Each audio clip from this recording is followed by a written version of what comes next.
जब भी प्रदेश के मुखिया का दिल्ली में दौरा होता है तो एक बात तो तय होती है कि विपक्ष इस मुद्दे को उठाएगा। अब ये क्यों? क्योंकि जब भी प्रदेश के मुख्यमंत्री दिल्ली जाते हैं तब तब विपक्ष एक मुद्दा उठाता है कि प्रदेश के मुख्यमंत्री दिल्ली से प्रदेश के लिए पर्ची लेकर आते हैं। पर्ची की बात क्यों होती है ये आपको जानना होगा। जब प्रदेश के मुख्यमंत्री का ऐलान हो रहा था तब प्रदेश के अंदर वसुंधरा राजे को चिट्ठी है, एक पर्ची है, वो राजनाथ सिंह की ओर से दी गई थी और उस पर्ची में से ही नाम लिखा था। हालांकि आपको बताएं कि पिछले कुछ दिनों के अगर समय को देखें तो लगभग एक महीने का समय है, उनसे एक महीने नहीं तीसरी बार प्रदेश की मुख्यमंत्री है वो दिल्ली है वो जा रही थी। अब दिल्ली जाने का कारण आप सभी को पता है कि दिल्ली में पॉलिटिकल एनालिसिस होते हैं, प्रदेश को लेकर के रणनीति है वो बनती है, इसके अलावा प्रदेश में किस तरह काम करना है उसको लेकर के बातचीत है वो तय होती है। फिलहाल प्रदेश के जो मुख्यमंत्री हैं वो दिल्ली गए हैं और दिल्ली जाने के बाद उनकी 3 के कैबिनेट मंत्री हैं, केंद्रीय मंत्री हैं, उनसे उनकी मुलाकात है वो हुई है। पहले है धर्मेंद्र प्रधान, दूसरे हैं सीएम पटेल और तीसरे हैं मनसुख मांडविया। इन 3 मंत्रियों से मुलाकात है प्रदेश के मुख्यमंत्री है, तमाम विभिन्न मुद्दों को लेकर के बातचीत की जाएगी और उसके अलावा प्रदेश के जो सांसद हैं उनसे भी उनकी मुलाकात है वो दिल्ली में प्रदेश में आगामी सत्रों के अंदर राजस्थान का विधानसभा सत्र है वो शुरू हो जाएगा और उस मानसून सत्र से पहले तमाम सांसदों से बात करना ये अपने आप में दिखाता है कि प्रदेश की रणनीति किस ओर जा रही है। आखिर दिल्ली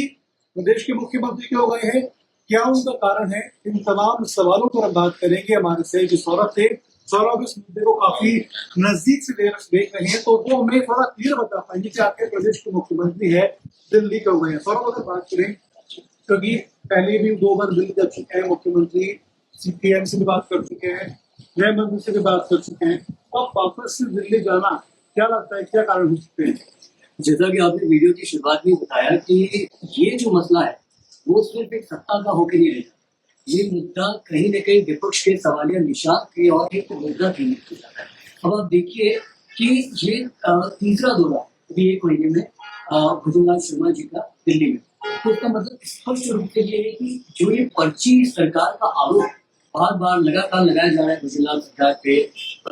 भारतीय जनता पार्टी पे, तो इसका एकमात्र इस दौरे के साथ एक बार फिर विपक्ष को मौका मिल गया है निशान खड़ा करने का, सवाल निशान उठाने का और ये सवाल खड़ा करने का कि आखिर जब प्रदेश की सरकार है, प्रदेश में आप सत्ताधीश है, तो आप दिल्ली क्या करने जाते हैं। अब सवाल ये भी उठता है कि आप बाकी में दिल्ली जाना इतना जरूरी क्यों है और इतना क्यों जरूरी है कि आप महीने में तीसरी बार दिल्ली का दौरा करने जाते हैं। तो देखिए, मुलाकात का जो आपने बताया जो सिलसिला होने वाला है, 3 मंत्रियों से मिलेंगे, तमाम सांसदों से मिलेंगे जो भाजपा के हैं, लेकिन इसके अतिरिक्त एक और चीज जो फिलहाल प्रदेश की सियासत में, राजस्थान की राजनीति में अग्रसर है वो है मंत्रिमंडल के साथ भाजपा संगठन में नई टीम का गठन और साथ ही साथ सियासी यानी राजनीतिक नियुक्तियां। ये 3 ऐसे मुद्दे हैं जिस पर लगातार भाजपा प्रादेशिक स्तर पर तो घिरी ही हुई है, लगातार विपक्ष भी तमाम सारे आरोप लगा रहे हैं, प्रत्यारोप लगा रहे हैं, कह रहा है कि आप क्योंकि इस चीज को समय रहते समय अनुसार फिक्स नहीं कर पा रहे, ठीक तरीके से इसका निर्वाहन नहीं कर पा रहे, अपनी नई टीम का आयोजन नहीं कर पा रहे, उसकी वजह से सरकार का जो काम है, प्रदेश का जो काम है वो लगातार कर रहा है। तो ऐसे में इन 3 बड़े मुद्दों पे और इन मौखिक मुद्दों पर जब इन मौखिक मुद्दों के सियासी गर्माहट सरगर्मियों के बीच जब भजनलाल शर्मा प्रदेश के मुखिया दिल्ली जाते हैं, तमाम बड़े नेताओं से मिलते हैं, तमाम बड़े मंत्रियों से मिलते हैं, तो कहीं ना कहीं ये भी सवाल आता है कि कहीं ऐसा तो नहीं कि जो पर्ची वाला दावा लगाया जाता है कुछ की ओर से कि क्या वहां से भी कि मंत्रिमंडल विस्तार कब करना है, कितने लोगों को शुमार करना है, किन की सिफारिशों के आधार पर करना है, ये पर्ची भी तो कहीं केंद्र से बनके नहीं आ रही। तो ये तमाम सारी चर्चा है जो इसकी चल रही है, आगे और भी विस्तार से चर्चा करेंगे। लेकिन फिलहाल का जो है कि विपक्ष को एक और मौका मिल गया है एक बार फिर सवाल खड़ा करने पर, किसके, भजनलाल शर्मा के कार्यप्रणाली पर सवाल खड़ा करने के लिए कि आप स्वयं की मस्तिष्क से कोई काम नहीं कर रहे, आप स्वयं के मानस से कोई काम नहीं कर रहे, आपका जो मानस है वो पूर्णतः केंद्रित है केंद्र के ऊपर। केंद्र अगर आपको जो बोलेगा वो आप करेंगे। जी, अब बात करें फिलहाल केंद्र से जब पहली मुलाकात हुई थी, जब आपने पहले देखो जब वो लास्ट पहली जो मुलाकात थी, पहली मुलाकात से पहले वो दिल्ली में नहीं गए थे, दिल्ली पहले भी जा चुके हैं, लेकिन उस पहली मुलाकात के बाद में क्या आपको प्रदेश के मुख्यमंत्री ने बदलाव देखा? क्योंकि जब भी बात करें मुलाकात के बाद में 2 मुलाकात के बाद जब उनकी लगातार प्रदेश में सभाएं हुई, चर्चाएं हुई, केंद्रीय सभा हुई, उस समय उनका जो ऑरा था, फेस का ऑरा भी था, वो काफी अलग दिख रहा था बकायदा पहले के मुलाकातों से बातचीत। तो आपको क्या लगता है कि जब वो दो मुलाकात थी मुख्यमंत्री वसुंधरा राजे उस समय निकाले नहीं, उनके बाद में जो दो मुलाकातें थी, उस मुलाकातों में ऐसा क्या हुआ हो सकता है या हो सकता है कि कुछ बदलाव हुआ? बिल्कुल, और काफी महत्वपूर्ण सवाल और आपने बहुत महत्वपूर्ण बिंदु उठाया। दरअसल होता यह है कि स्वाभाविक रूप से बात देखिए, इस चीज को आप नजरअंदाज नहीं कर सकते कि इनका बतौर मुख्यमंत्री पहला कार्यकाल है, और जो सियासी पटकथा इनकी रही है, पृष्ठभूमि रही है, वो भी अगर आप सत्ता के हिसाब से बात करें तो इतनी कोई व्यापक नहीं है, ना ही इतने अनुभवी है। भले वो मुख्यमंत्री है, नो डाउट, लेकिन इतने अनुभवी एज कम्पेयर टू आप वसुंधरा राजे को ले लीजिए, मुख्यमंत्री अशोक गहलोत को ले लीजिए, पूर्व मुख्यमंत्री, तो उनकी जो सियासी अनुभव है वो इन लोगों के मुकाबले काफी ज्यादा कम था। अब ऐसे में होता यह है कि स्वाभाविक रूप से कई सारी गलतियां या फिर मान लीजिए कई सारे फैसले जो सोच के लिए जाते हैं वो वैसे निर्णायक नहीं रहते।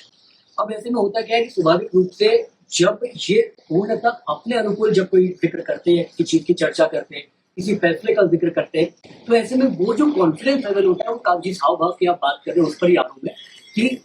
वो जो कॉन्फिडेंस होता है, वो जो स्वाभिमान होता है, वो इनके फैसले में थोड़ा सा दबा हुआ नजर आता है। अगर आप भाई अशोक गहलोत को देखेंगे और वसुंधरा राजे को देखेंगे तो कई बार तो ऐसा होता है कि केंद्र की सुनते भी नहीं है, प्रदेश के लिए प्रदेश के द्वारा काम करते हैं और प्रदेश के स्तर पर फैसले लेते हैं और बाद में बताया जाता है कि भैया हमने ये फैसले ले चुके हैं। और अब लेकिन ये भाई इनका अनुभव कम रहा है रियासती तौर पे, तो ऐसे में जो स्वाभाविक रूप से जो कॉन्फिडेंस बतौर मुख्यमंत्री इनके चेहरे पे झलकना चाहिए किसी भी फैसले को लेकर, चाहे वो मंत्रिमंडल विस्तार का और राजनीतिक नियुक्तियों को लेकर, वो स्पष्ट रूप से सामने देखने को मिलता नहीं है। अब आपने बात की मुलाकातों की, तो मुलाकातों से एक चीज तो स्पष्ट है, जब भी दिल्ली दौरे से लौट कर आते हैं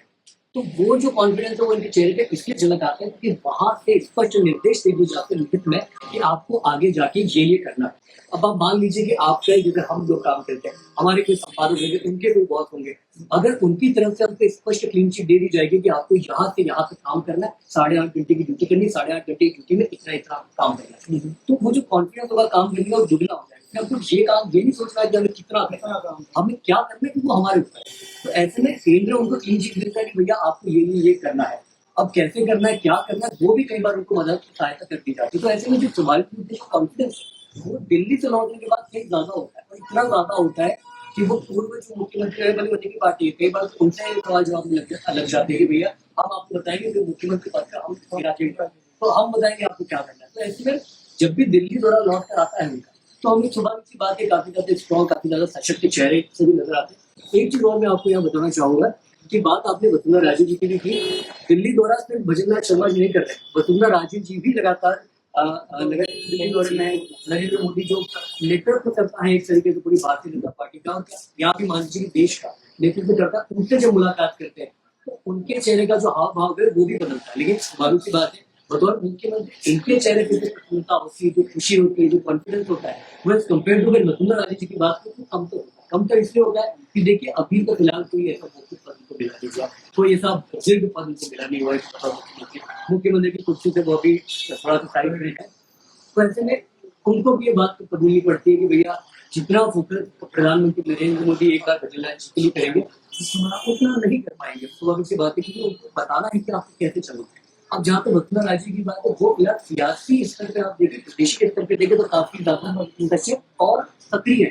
सक्रिय इसलिए है क्योंकि उनका अपना कई बार गुटबाजी के भी आरोप लगता है, तो ऐसे में उनका भी दिल्ली दौरा आप नजरअंदाज नहीं कर सकते। आज से वो दिल्ली दौरा जब भजनलाल शर्मा जी मुलाकात करके लौटे और तुरंत वसुंधरा जी चले गए, उसके बाद फिर भजनलाल जी चले गए, उसके बाद दूसरी बार वापस भजनलाल जी आए, तो इसका मतलब या तो वहां से बुलावा है या यहाँ पे किसी तरीके का कंफ्यूजन है कि सर में आ चुके, मतलब पूछा जा रहा है कि मुझे आना है, मुझे आना है, मुझे आना है, क्योंकि वो जो कॉन्फिडेंस है कि खुद पे चलने वाला, शायद थोड़ा सा डामाडोली की वजह से ये सारी पटकथा सामने प्रदर्शित होती है। फिर अगर आप बात करें सौरभ की, प्रदेश के जो मुख्यमंत्री है उनका 3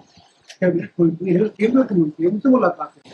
सी.आर. पाटिल जल शक्ति मंत्रालय संभालते हैं, धर्मेंद्र प्रधान है, शायद वो शिक्षा विभाग संभालते हैं, मनसुख मांडविया है वो संभालते हैं। क्या आपको लगता है कि प्रदेश में शिक्षा और विदेशों को लेकर विवाद हो रहा है, एनसीईआरटी बुक्स में चैप्टर्स को लेकर विवाद हो रहा है, जो हो गया, उसके अलावा बात कर ले जल शक्ति मंत्रालय है, पानी को लेकर के जो पैंतीस प्रदेश को जो है, इन पर कुछ मुलाकातें अगर बातचीत की चर्चा की जाए तो काफी ज्यादा महत्वपूर्ण पहलू मैं आपको बताता हूँ। एक बार फिर हम स्लाइड की शुरुआत में चलते हैं, जब मैंने जिक्र किया था कि सियासी नियुक्तियां और संगठन को लेकर चल रहा है। तो एक ये जो बातचीत का एक महत्वपूर्ण पहलू ये भी कहता है कि दरअसल हो क्या रहा है कि संगठन में जो बदलाव होने वाले हैं या फिर जो भी उठापटक होने वाली है, मान लीजिए कि मंत्री कोई ऐसा मंत्री है जो हो सकता है कि संगठन की जिम्मेदारी मिल जाए, संगठन में कोई ऐसा व्यक्तित्व या छवि है जिसको मंत्री परिषद या मंत्रिमंडल मिल जाए, तो ऐसे में तमाम सारे जो स्विंग है वो होने वाला है नागरिक पर। अब इसमें सबसे बड़ी जो चर्चा का विषय इन सारे तमाम मंत्रियों के बीच में होने वाला है वो ये है कि सबका अपना अपना एक गुट है। आप इस चीज से नकार नहीं सकते किसी कांग्रेस गुटबाजी में शुमार है या भाजपा गुटबाजी में शुमार है। सारी पार्टी में सर्वदलीय गुटबाजी होती ही है। तो और ये तमाम जिन नेताओं से की मुलाकात होने वाली है वो भले ही आज दिल्ली में जाके विराजे हो, लेकिन उनका जो संगठन है, उनका जो ग्रुप है, वो आज भी स्थानीय स्तर पर उतना ही सक्रिय है। चाहे आप ओम बिरला को ले लीजिए, चाहे आप मुकुल मांडविया जी को ले लीजिए, CR पाटिल को ले लीजिए, उनका कहीं ना कहीं प्रादेशिक जो बुनियाद है वो क्लासिक होता ही है। अब ऐसे में क्या होता है कि उनसे चर्चा करके इस एक कुंजी को निकाला जाएगा कि क्या किया जाए। आप अपना जो भी आपकी सिफारिश है, आपके चहेते नेता उनका देख हमारे सामने कीजिए, हम अपने राज्य दिखाते हैं। फिर एक सियासी गणित का आकलन होगा और सियासी गणित के आकलन के बाद ये निर्णय लिया जाएगा कि किसको जगह देनी है संगठन में, किसको जगह देनी है मंत्रिमंडल में। तो ये जो चर्चा है वो मुख्यतः इसलिए भी की जा रही है ताकि आने वाला जो वक्त है, जो पद हम देने वाले मंत्री के तौर पे या संगठन के तौर पे, तो कोई विवाद, सियासी विवाद न उत्पन्न हो। बस ये हो कि सबकी सहमति हो और संगठन से आगे बढ़ने और अग्रसर होने पर केंद्रित हो, प्रदेश के विकास पर केंद्रित हो, ना कि हम सियासी गुटबाजी में उलझ के जाए। हम सभी जानते हैं कि कांग्रेस के साथ क्या हुआ था पिछले विधानसभा 2023 के चुनाव में। वो गुटबाजी के शिकार अगर भाजपा किसी भी वक्त होगी अपने कार्यकाल में, किसी भी स्तर पे होगी, चाहे स्थानीय स्तर पे हो, क्षेत्रीय विधान या संसदीय स्तर पे या केंद्रीय स्तर पे, गुटबाजी का नुकसान हमेशा से सर्वदलीय पार्टी को होता रहा है। ये भारत का इतिहास है, भारत की राजनीति का इतिहास। इसी राजनीति को परखते हुए, इसी का आकलन करते हुए, इसी की समीक्षा करते हुए अगर भारतीय जनता पार्टी अभी भी निर्णय लेने की और सही सबको साथ लेने के विचार के साथ आगे बढ़ती है, अग्रसर होती है, तो मंत्रिमंडल विस्तार भी अच्छी तरीके से हो जाएगा, संगठन में जो बदलाव है वो भी अच्छी तरीके से हो जाएगा, राजनीतिक नीतियां भी अच्छी तरीके से हो जाएगी और प्रदेश की जनता जो काम कर रही है, जो काम देखना चाह रही है, वो भी उनका अच्छी तरीके से देखने को मिलेगा। चलो फिलहाल ये भी है। उसके अलावा अगर बात कर ले तो जिन 3 मंत्रियों से मुलाकात प्रदेश के अंदर जो प्रदेश के मुख्यमंत्री की होनी है, उससे भी प्रदेश की पॉलिटिक्स पर असर है पड़ने वाला है। जो जल शक्ति मंत्रालय के अंदर